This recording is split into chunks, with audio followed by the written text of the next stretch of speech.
Good afternoon, everybody, and welcome to your United States Navy Memorial. On behalf of our staff and our offices, particularly our President and CEO, Admiral Ted Walker, we are so pleased to have you with us today. The Navy Memorial is a special place, and it's a special place in which we capture in this physical place and electronically on our website the stories of all those wonderful people that over the years have made up the United States Navy. And the net that we cast includes as well the sea services, Coast Guard, Merchant Marine, the Marines as well. Here at the Navy Memorial, we are so pleased to have the individuals themselves that have served, or their families that, so to speak, have been left behind, particularly if they were killed in action, as is the case with Billy, or simply the next generation. They come here often and tell us that their father or their grandfather has told them stories, that some of which appear on the log, has shared with them how much he enjoyed his time in the Navy.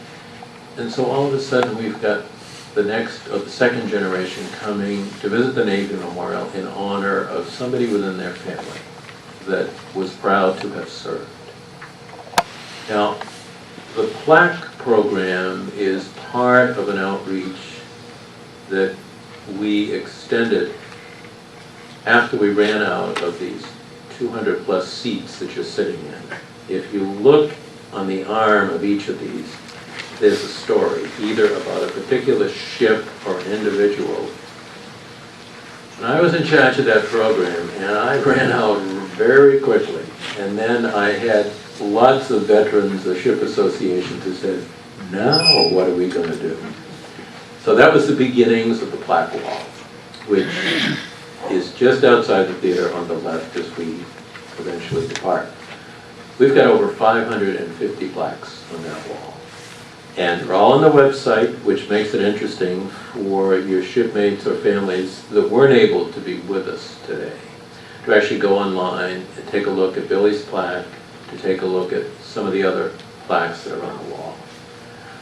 I can see the end point, which is about 612 plaques. And so working with a graphic designer in a production house, we're going to redo the wall so that it's a series of panels that flip. For every plaque on one side, we've got a plaque on the other. Okay. I just need to find a sponsor, that's all. So the end result will be 1,200 plaques on the wall. And it's a challenge, but I'm sure we can figure that out. And after we go beyond that, it's going to be a virtual plaque. It'll be on the website, but it won't be on the wall.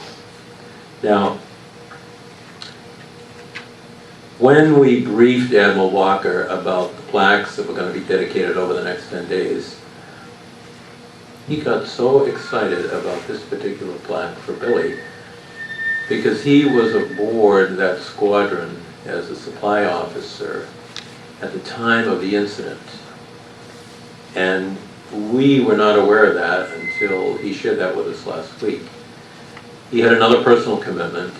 He was not able to be with us today, but he sends both his welcome as well as his condolences on the loss of Billy with regard to his being lost in that incident, but shared with us the trauma and the sadness that just pervaded that whole squadron for a certain period of time, because it was such an unusual incident in terms of the way things are done and the way things happen. Now, I know that some good came of it, which is always the case, you know, in terms of the Navy making some decisions as to how that kind of situation could be avoided in the future.